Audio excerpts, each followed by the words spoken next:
Good morning again. Welcome to NYCHA's July 30th, 2025 board meeting. Morning, Vice Chair, Madam CEO, and board members. There is one member of the public wishing to provide public comment today on item number 1. May we call up Ms. Rosemary Hamid.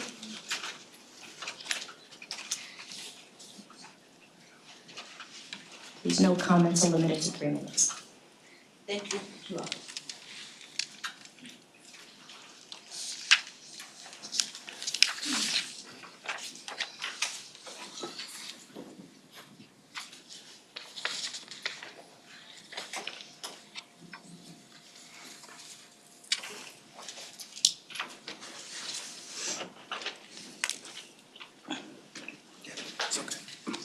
I chose I really don't need this thing. It's too loud when I speak into it. So can I turn it off? Yeah, there's no link for here. Just don't speak so into the microphone. You can speak where you are. Okay, It's for the benefit of the public and people that are watching on the live stream. oh, Thank you. okay, thank you. I chose item number 1 based on the fact that we're gonna be discussing capital plan here, okay? And since we're gonna be discussing capital plan, that means that I would like to know who the actual HUD representative here is. Because there's certain issues that I need to discuss with him on how the money is being spent thus far, okay? I live on one of the Seward Park campuses, all right? Seward Park campuses. It looks like a concentration camp where I live at. I don't know whose idea it was to gas rats, all right? Some time back, they were taking out negative air machines from the basement. We live in a no flood zone, so I know that they use negative air machines to dry up water.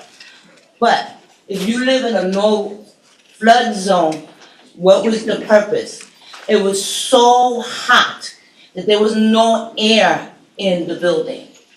These machines that they're installing on the side of the buildings, it's just horrific, the sound that it makes, okay? There's so much noise pollution in the area. There's so much havoc going on between the Lansing, Norfolk, the bikes, the Citibank bikes. There's so much going on. People are drinking themselves to death. The mental health is worse than ever now. Now, here's why I really came. Because since we're gonna go through the process of discussing how we're gonna spend the money now, I wanted to make sure that we went through the process of endorsing the arts. Okay? You know how they were going through the process of discussing STEM, science, technology, engineering, mathematics. Well, let's plus art in. Because without art, we can't fix most of the problems that we have in the first place. Art is the opportunity for us to express ourselves in a very positive manner, okay? And when I say positive, I mean positive. If it wasn't for art, my PTSD would be acting up all the time due to 9/11 here, okay? Art, music, tones. I even have a tuning fork here to let people know the difference between sound and how it affects us. We need to make sure that we have classical music playing. It's not only, I dig rap, I do, but we need some more kids playing violins, especially kids that live in the projects. And so we need more money in that. We need to redirect it to make sure that everybody Plus, we need to make sure that this epidemic of Alzheimer's and dementia is ended. Because everyone here is getting old. I'm 62 years old, but I take care of myself. I never ask anybody for anything. But here I'm coming to make sure that I push this. We need arts. Okay? So thank you so much for giving me the opportunity. I won't be able to be at the meeting this evening because it gets too rowdy and Brooklyn is too far for me. Thank you. Thank you. Thank you Y'all very take much. care now Thank you very much. and have a good day. You too. That concludes our public comments portion, and we may proceed with the regular calendar. We'll start doing so by having a motion to adopt the minutes of the regular meeting held on Wednesday, June 25th, 2025. Do I have a motion? So moved. Second. Thank you. All in favor? Aye. Thank you. Now we may move on to the reports. Madam CEO, would you like to make some comments? I would, thank you. Good morning, everyone, and thank you for joining us at our July meeting. I look forward to covering today's items with you, including a mid-year budget update from our Chief Financial Officer, Anika Lescott-Martinez. I want to begin by reminding everyone that NYCHA's annual plan public hearing is taking place tonight at 5 p.m. at the theater at City Tech in downtown Brooklyn. This annual process is an essential part of our commitment to transparency and resident engagement.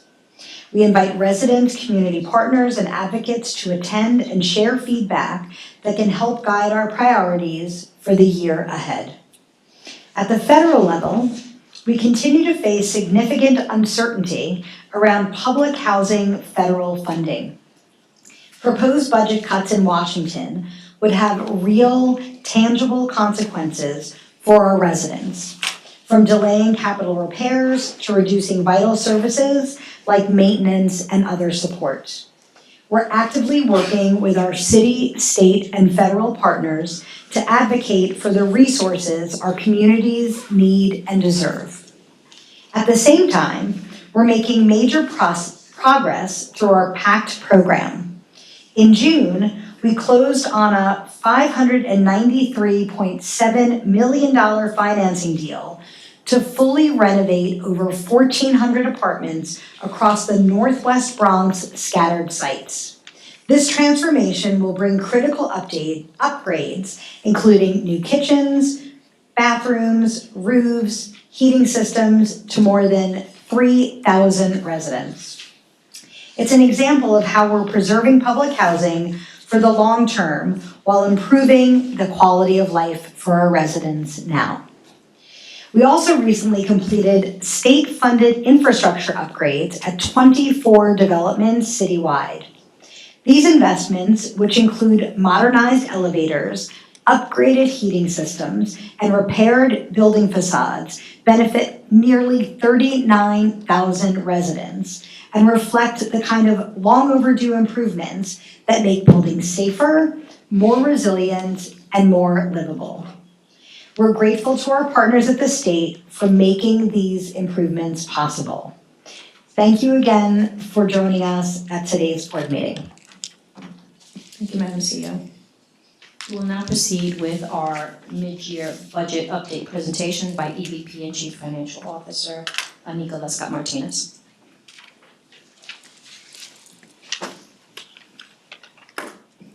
Good morning. Good morning, CEO, Vice Chair, esteemed board members, and members of the public.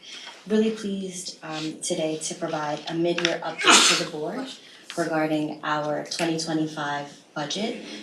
When you passed the budget in November of 2024, we committed to providing an update to you on our financial performance. So here to provide some results.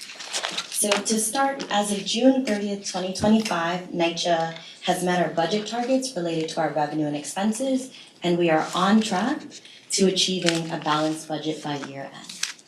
Our revenue is on pace at 50%, in large part thanks to our timely receipt of the federal capital transfer and management fee, as well as timely receipt of our city and key federal subsidies. Our expenditures are slightly below the 50% mid-year benchmark, excluding 3 key items which I will mention. Our overtime is at 56% of the adopted budget. We'll talk more about that.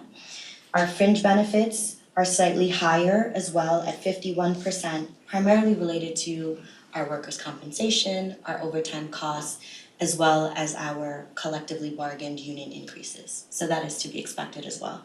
And our utilities are at 59%, largely due to unforeseen increases in our natural gas costs.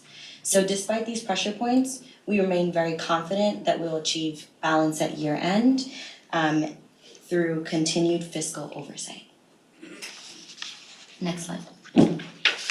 Rent arrears, a topic that we've been talking about quite a bit over the last 4 years. We do have some great results. So across our 3 rental assistance program, the emergency rental arrears program, our state COVID rental assistance program, and our home art program, we have applied $288 million to our tenant accounts to help them reduce arrears. So this is real relief for real families.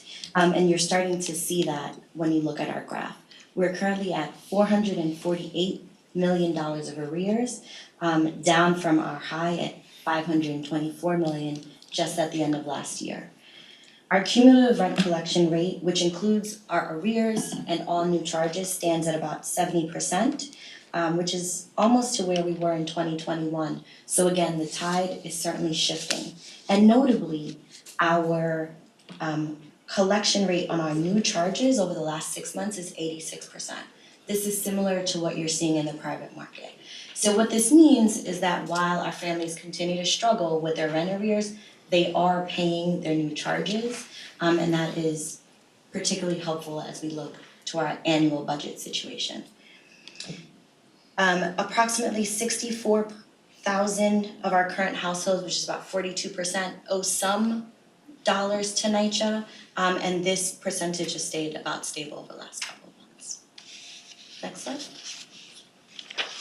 So through a fantastic multi-departmental coordination effort, driven by our fantastic communications department with help from law, the CEO's office, finance, operations, and many others, we have rolled out a rent collection campaign this summer.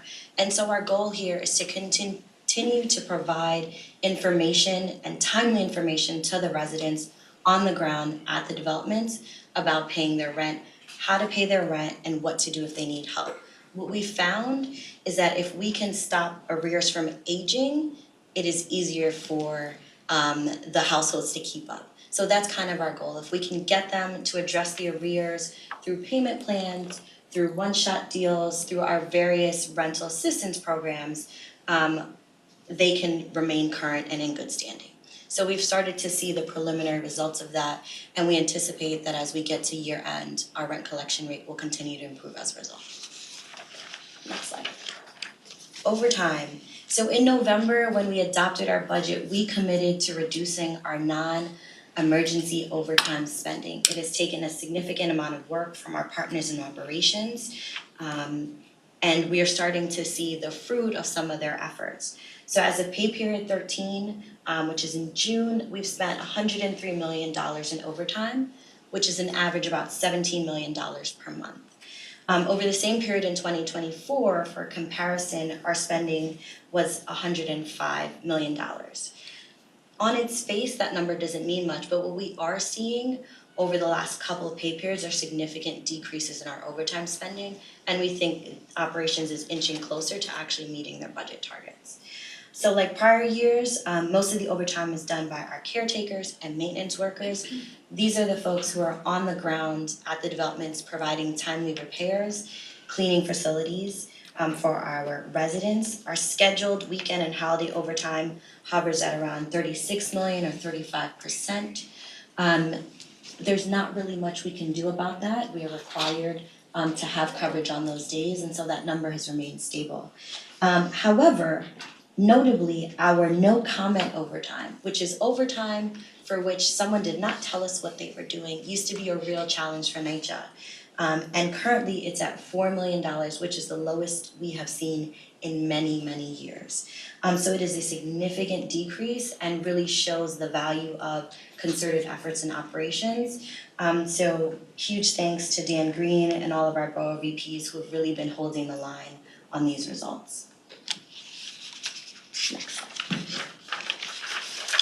So as part of our mid-year budget update, we also said that we'd give you an update on the New York City Public Housing Preservation Trust. So we also adopted a budget for that organization in November with the help of the NYCHA board. You gave them about $12.8 million of budget authority. That organization is certainly in the startup phase. So where they are right now is they spent about $2 million or 16%. We do anticipate that as they continue to grow and scale, that we will see additional spending from that organization, but they are on track. And they are doing all the right things to help achieve their Q1 real estate conversion in 2026. So from a personnel spending, they're at about 36%, $1.1 million, which provides fringe and salaries for 11 full-time employees. They continue to hire up. From an OTPS perspective, it's nominal, less than $1 million or 10%. But they have started to onboard their contractors to provide a diverse range of real estate and support services. So we do think that the trust has been doing a phenomenal job of maintaining a lean organization as they approach their real estate conversion. And NYCHA continues to be a strong partner to them to facilitate that. Any questions from the board? Questions, comments, concerns? Good news. Thank you. I like to say that if our presentation is boring, then that means we've done the right thing. So, thank you. Very good. Thank you, Nika. We will now move to our CPO procurement quarterly report for awards and change order and contract capacity increases. And this month for the second quarter, which is April 1st, 2025 to June 30th of 2025, and it will be presented by VP Maria Manfredi.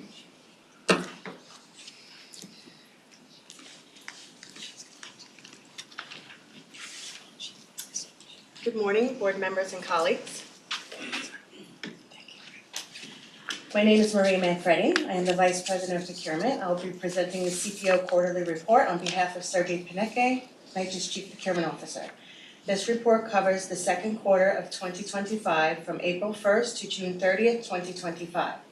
As outlined on the report's cover page, this quarter's report includes a total of 38 items. Of those, 29 were contract capacity increases, 9 were new contractor awards or agreements, and 0 change orders. These actions span 16 administrative departments and include work at both citywide and borough-specific levels. All transactions reported were conducted in the regular course of business and are compliant with the procurement policy manual. Thank you. Are there any questions? Thank you, Maria. We will now move to the regular calendar. We will start with item number 1. Jacqueline?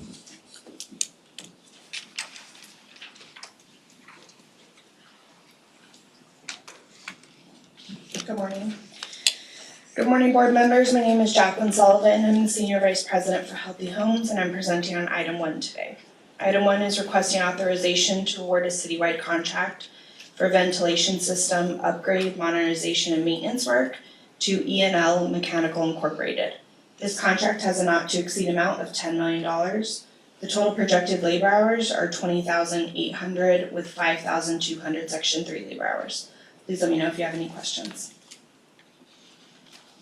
Thank you, Jacqueline. Denise?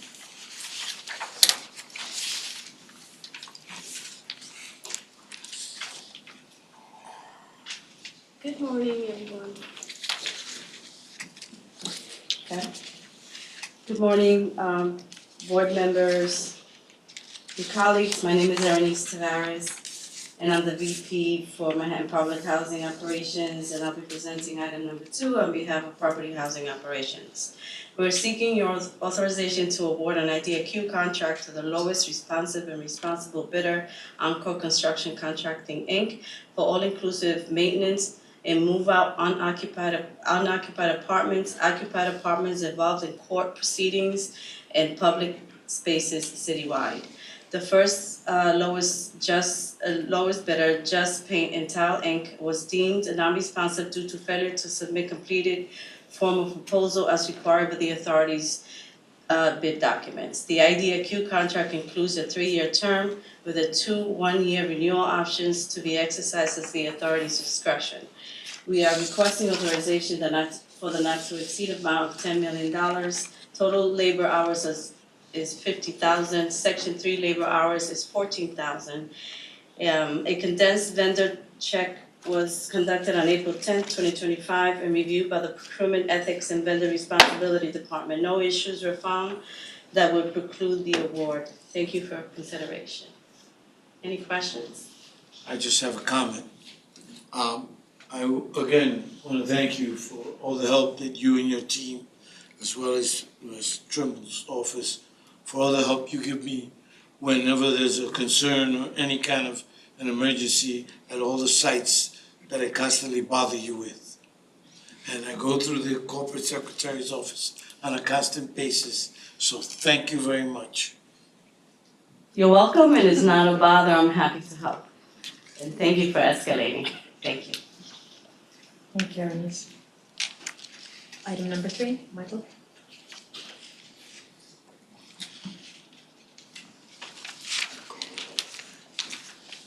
Good morning, board members. My name is Michael Deitch, the VP of Infrastructure and Operations and IT. I'll be presenting item number 3 for your consideration, which is a request to enter into a sole source ratification agreement with Interlock Solutions, Inc. for mobile solution implementation professional services and software maintenance. This ratification covers Interlock Mobile Solution Implementation Professional Services for a total amount of $4,978,606 over 5 years beginning on May 9th, 2025 and ending on May 8th, 2030. And software maintenance services for a total amount of $5,190,995.41 over 4 years from April 1st, 2026 to March 31st, 2030, with a total not to exceed amount of $10,171,401.41. IT seeks approval for a new agreement to continue use and support of the Interlock Mobile Informer application, an essential mobile solution implemented in 2016 for managing maintenance and inventory data via Maximo-enabled handheld devices. This is a critical system supporting 3.3 million annual work orders across 5,500 NYCHA staff and vendors, including maintenance teams and elevator mechanics.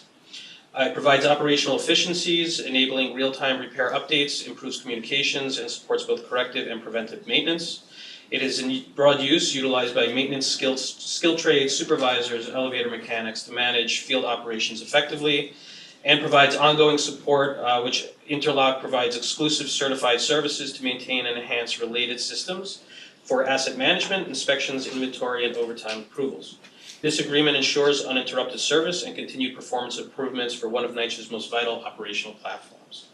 This ratification agreement followed a single source procurement process, as Interlock Mobile Informer is proprietary software, and only Interlock Solutions, Inc. can provide certified professionals for its support and enhancement. A sole source award is necessary to ensure uninterrupted operation of this critical system, as the previous service contract expired on May 8th, 2025.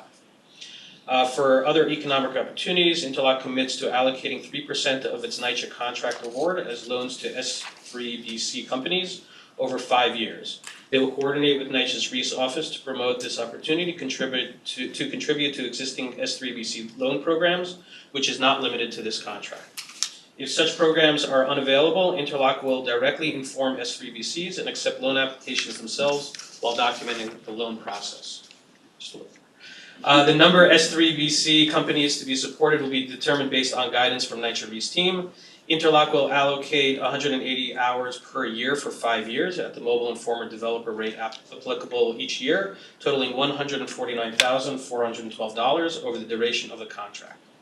Interlock will coordinate with NYCHA for recruitment and outreach effort, efforts. If granted access, they will post all open positions at NYCHA's job board for the duration of the contract. A condensed responsibility check was conducted on May 9th, 2025, and a full VNC on July 21st, 2025, and no issues were found. Is there any question? Yes? I think you did answer it, I just wanna be You clear. asked me this before, for my yes. own. So the loans for the entities, are they for any entity that's working with us, but not necessarily for this particular project? That's correct. Okay, that is the, thank you. That's Thank all you I very have. much. Item number 4, Tony.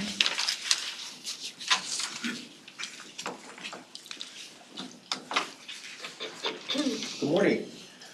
Board members and colleagues, my name is Tony Maldonado, Vice President of Purchasing, Logistics and Inventory, and I will be presenting item number 4 on behalf of the Supply Management and Procurement Department for your consideration. Item number 4 seeks authorization to ratify the entering into an agreement with W.W. Granger Incorporated in the amount of $34,773,017.11 for the purchase and delivery of various maintenance, repair, and operation supplies that include plumbing items such as pipes and valves and various tools like wrenches and hammers, utilizing the terms and conditions of the Omnia Partners Participating Agreement number 240078 between Granger and the City of Tucson, Arizona. Omnia is a purchasing cooperative connecting thousands of public agencies and education institutions with suppliers to create purchasing power. This is a 2-year, 9-month, and 21-day agreement with 2 1-year renewal options. A vendor name check dated November 25th, 2024 was vetted by the Procurement Ethics and Vendor Responsibility Department, citing no issues to preclude award and that the vendor is deemed responsible for a contract award with NYCHA.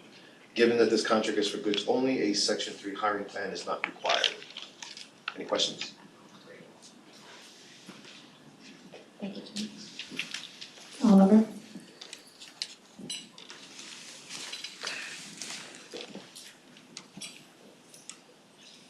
Oliver, before you begin to present item number 5, we will move into the record the quarterly temporary suspension report on heating plants and waste management contracts and ACNM's capital projects expenditure update, change orders, and contract capacity increases. These reports were previously provided to the board. Do you so move? I so move. Thank you very much. Let the record reflect that the aforementioned reports are incorporated into and made part of the record. You may proceed with item number 5. Good morning, colleagues, board members. I'm Oliver Osterland, Vice President for Project Management. I will be presenting the next 11 items on behalf of Asset and Capital Management. Item number 5 seeks authorization to award one IDIQ JOCS contract for plumbing services for various developments citywide to WDF Inc. in a not to exceed amount of $10 million. WDF's bid factor is 1.4, which is in line with the NYCHA's estimated bid factor. The scope of work includes, but is not limited to tank and pump installation, piping, drainage, installation of water supply, fire suppression, and pneumatic systems. The term for this contract is 3 years with 2 1-year renewal options to be exercised at the authority's sole discretion. The projected Section 3 labor hours are 6,500, which represents 25% of the overall. Item 6 seeks authorization to award one IDIQ for roof work at various developments citywide to Zoria Housing LLC in a not to exceed amount of $100 million. The scope of work includes, but is not limited to, removal and replacement of the existing roofing system and related work, including asbestos and lead abatement. The term for this contract is 3 years with two 1-year renewal options to be exercised at the authority's sole discretion. The projected Section 3 labor hours are 60,060, which represents 25% of the overall. Item 7 seeks authorization to award a contract to the lowest responsive and responsible bidder, Zoria Housing LLC, roofing replacement and rooftop structure renovations at McKinley Houses, the amount of $6,322,290. The scope of work includes, but is not limited to, removal and replacement of the existing roofing system and related work, including asbestos and lead abatement. The contract term duration is 1 year, 11 months, and 20 days. The projected Section 3 labor hours are 4,620, which represents 25% of the overall. Item 8 seeks authorization to award one IDIQ to DDS Mechanical Plumbing and Heating Corp. for gas piping replacement of various developments citywide in the not-to-exceed amount of $25 million. The scope of work includes, but is not limited to, replacement of gas mains and risers, including valves and meter outlets, asbestos abatement, and related work. The term for the IDIQ is 3 years, with 2 one-year renewal options to be exercised at the authority's sole discretion. The projected Section 3 labor hours are 25,000, which represents 25% of the overall. Item 9 seeks authorization to enter into 3 agreements for commissioning services for a total not to exceed amount of $60 million, collectively to EME Consulting, Facility Strategies, and Ventrip. The selected firms will provide ANSIM commissioning services for all capital projects. The scope of work includes, but is not limited to, identifying and resolving system optimization performance, enhancing energy efficiency, reducing utility and maintenance costs, and supporting long-term sustainability. The firms may also perform additional professional services, which include seasonal performance tests, troubleshooting existing equipment, and energy audits.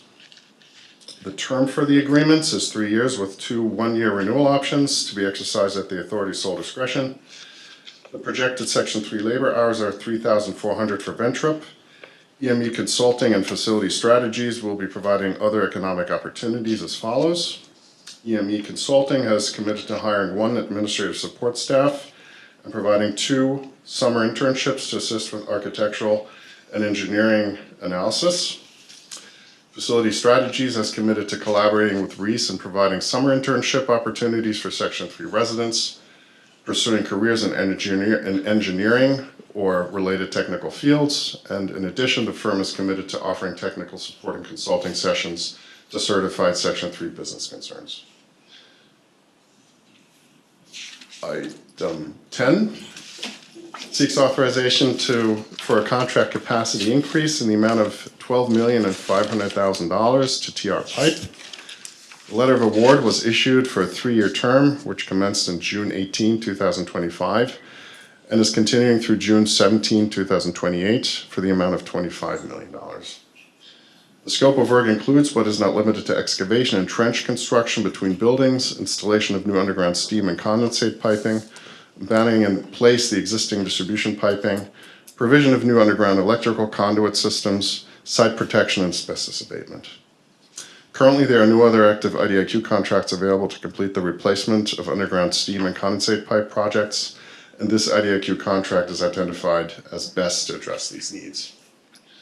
The dedicated Section 3 hours will be 29,297, which represents 25% of the overall. Items 11 through 14 seek authorization to reject all bids for 4 IDIQ job contracts for roof work at various developments.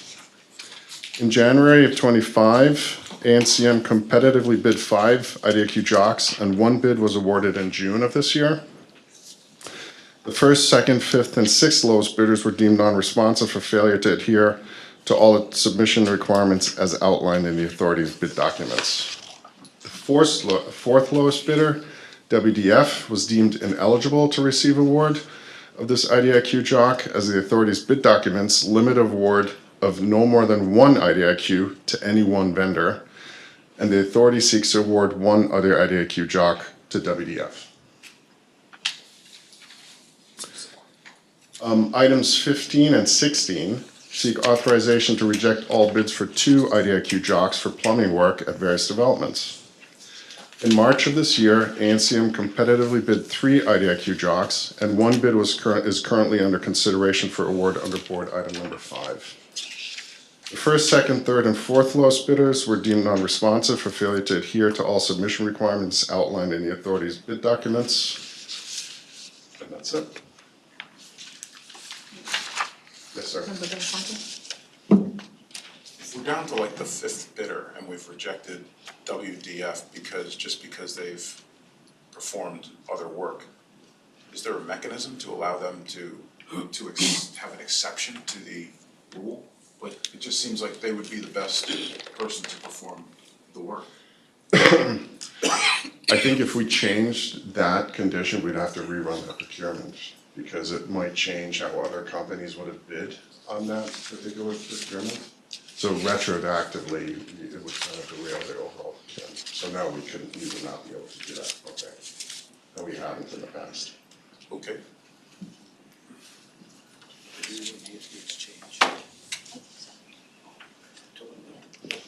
Are you good?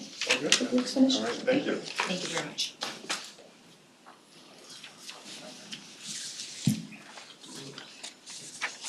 Next item. No, it's okay, it's okay.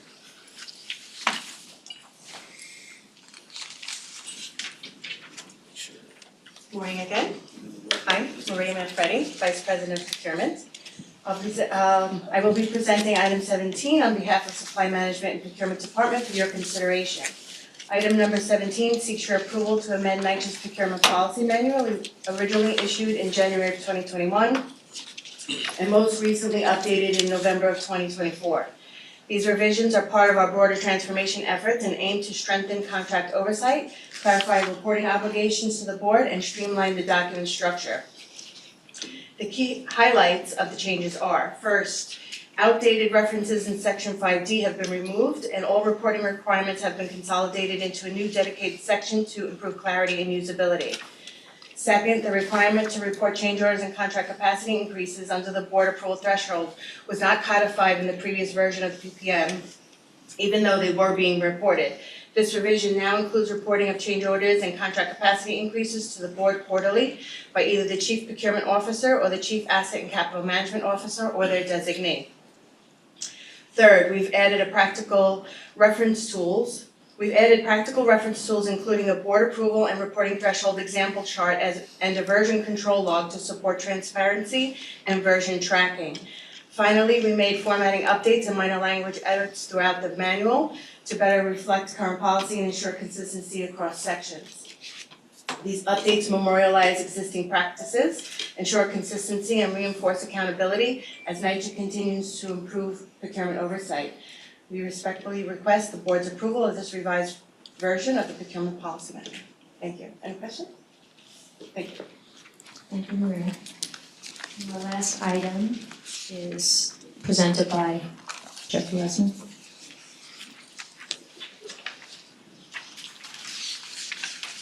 Good morning, members and colleagues. My name is Jeffrey Lesmore, Vice President of NYCHA. I'm here to present resolution number 18. Authorization is requested to approve the issuance of the authority's fiscal year 2024 audited annual financial statements presented in accordance with accounting principles generally accepted in the U.S. and is recommended by the authority's Audit and Finance Committee. I am pleased to say that Deloitte issued an unmodified opinion that the authority's financial statements are presented fairly in all material respects. This is the highest grade of an opinion that an auditor can provide. I will now provide highlights of the financial results. First, on the statement of net position.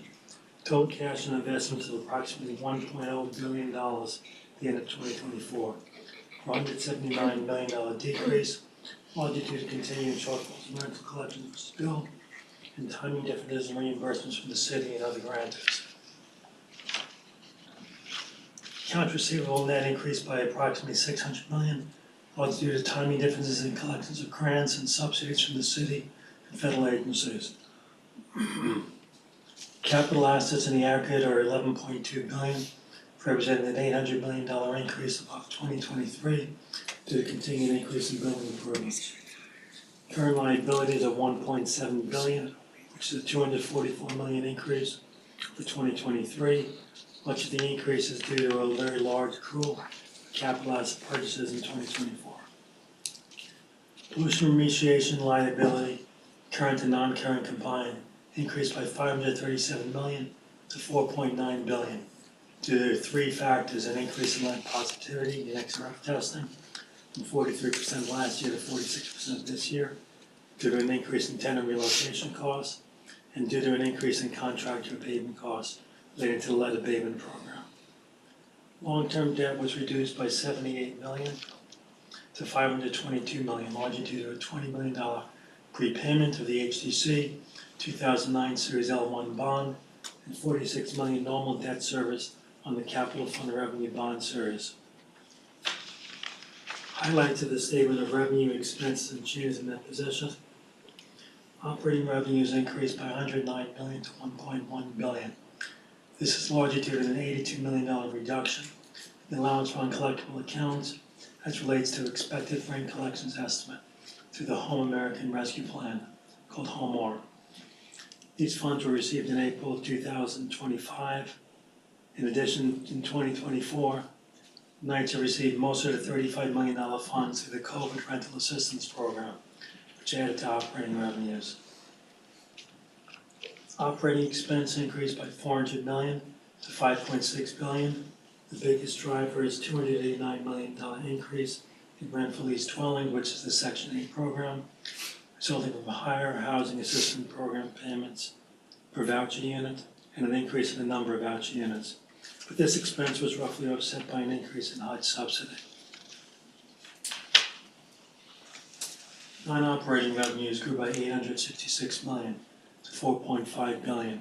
This is largely due to increase in subsidies and grants, including $321 million increase in Section 8 housing assistance payments to cover increase in leased housing expenses, and $184 million first-time Section 9 appeal subsidy from HUD. The remainder is due to increase in subsidies from the City of New York. One item which stands out on the statement of revenues is the special item, and this relates to $846 million in 2024 due to an increase in positive lead findings, as I discussed before, relating to the pollution remediation obligations, but relates to the increase in the lead testing from 43% to 46%, higher tenant relocation costs, higher contract abatement costs. Authorization is now requested to approve the issuance of the authority's 2024 audit financial statements. Take any questions? Thank you. Thank you, Jeff.